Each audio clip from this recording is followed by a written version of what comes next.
Swiss psychiatrist and psychologist Carl Gustav Jung is the founder of analytical psychology and revolutionized the field with his in-depth exploration of the unconscious. Through his confrontation with the unconscious, he explored the dark side of human nature, while many denied it and focused solely on the light side. It is a fact that we all go through dark times, as we're gradually assaulted and overcome by the trials and tribulations of life. Jung writes, "It is high time we realized that it is pointless to praise the light and preach it if nobody can see it. It is much more needful to teach people the art of seeing. It is becoming increasingly more common to display only the pleasant parts and highlights of our lives. This one-sidedness creates an artificial view of life in which our dark side is buried and considered taboo in society. And as we see other people with their seemingly amazing lives, we become even more resentful and disappointed with ourselves. We see our behavior as socially unacceptable and try to conceal our emotions and contradict our real self. This forms the persona, a false social mask that makes us appear more likable to others to the detriment of our mental stability, and which ends up negatively affecting our whole life. We unconsciously let other people live our life for us, and we become inauthentic, mere numbers in the crowd. It is impossible to progress towards self-realization if we are presenting ourselves as someone different to who we really are. When we realize that we have been living a lie, the false mask shatters, and we come face to face with the emptiness of ourself, which may result in an existential crisis. Authenticity opens the path towards self-realization. With a radically honest view of life, we can progress towards psychic wholeness by acknowledging our dark side that most people cannot bear to look at. We mustn't repress our darkness, but rather confront it. Nobody is perfect, and taking responsibility to acknowledge this can bring relief to others and a feeling that they are not alone. Jung writes, "There's no light without shadow, and no psychic wholeness without imperfection. To round itself out, life calls not for perfection, but for completeness, and for this the thorn in the flesh is needed, the suffering of defects, without which there's no progress and no ascent." One does not become enlightened by imagining figures of light, but by making the darkness conscious. The persona, as well as all our defects, insecurities, repressions, and memories long avoided, feed and form our shadow, the unknown dark side of our personality. The shadow is everything which one has no wish to be. It follows us around all our life, both literally and metaphorically. We may try to ignore it consciously, but it will always form a part of our unconscious personality. It is not some detached thing that can be avoided. It is a part of you. To go against the shadow means to go against yourself. We are all capable of good and evil. That is the only reality. It is important to know how much good we can do and what crimes we are capable of. And knowing this, choose not to do evil. That is the true moral position. The shadow is commonly mistaken as an enemy or evil entity. However, it is really exactly like any human being, who sometimes resists or sometimes gives love, whatever the situation requires.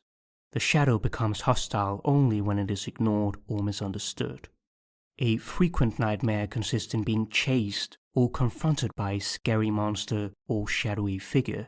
But when one confronts the figure and questions it, it starts to take on an amiable appearance.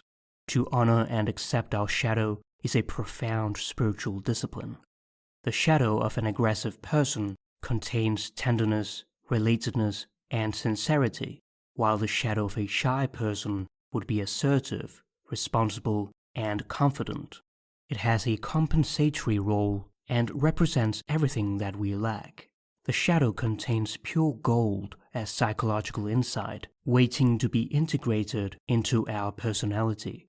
This inner gold is all our potential and ideal self, which we all look up to in life and strive to become. And for that reason, the shadow is our ally in the journey of life.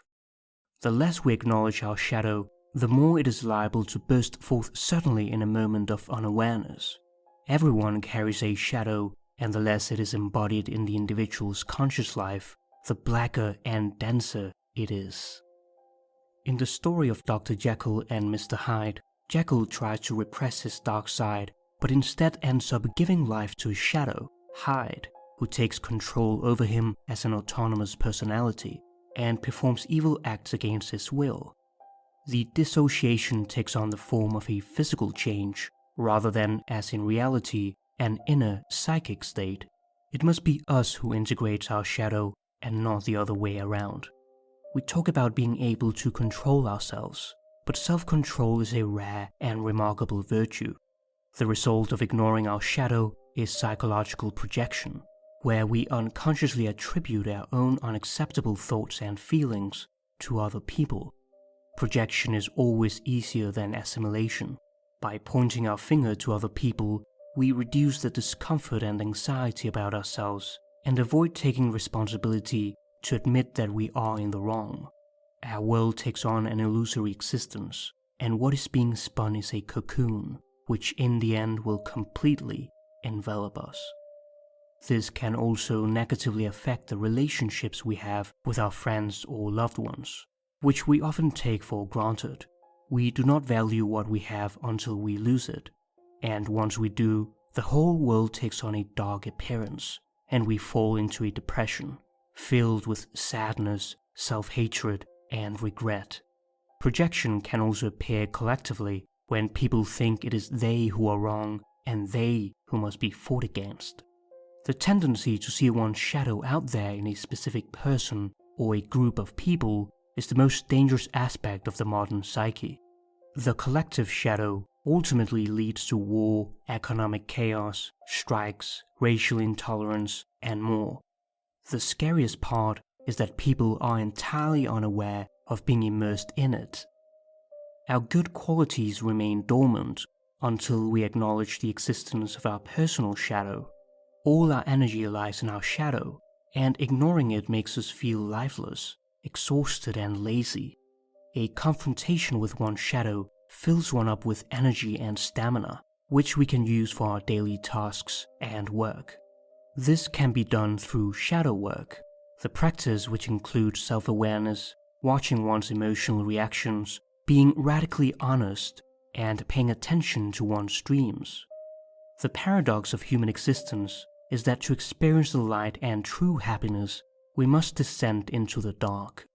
The true source of light is that which endures and continues to burn in the depths of the darkness. The figure of the wounded healer is one who is at home in the darkness of suffering and finds light and recovery, a sort of creative depression which is the cry of the soul for growth. We should not try to cure it, because it cures us. We should experience what it means, what it has to teach, and what its purpose is. This shamanic figure has learned to cure himself and find the gold in his shadow, and bring the wisdom to his people. We stop fearing the darkness once we know the phoenix in us will rise from the ashes, for only that which can destroy itself is truly alive. By becoming our authentic self and integrating our dark side, we can also become consciously aware of the collective shadow and not fall prey to it. This allows us to positively influence other people to do the same, improve our lives and the lives of those around us. People often ask Jung, "Will we make it?" referring to the cataclysm of our time. He always replied, "If enough people will do their inner work." Jung provides us with ways to explore the unconscious and achieve a better understanding of ourselves, the world, and other people. He tells us that we must have a dark side if we are to be whole. By denying the darkness, we are denying half of ourselves. The place where light and dark begin to touch is the most profound experience we can have in life. It is the union of opposites that gives rise to the self, the totality of our personality.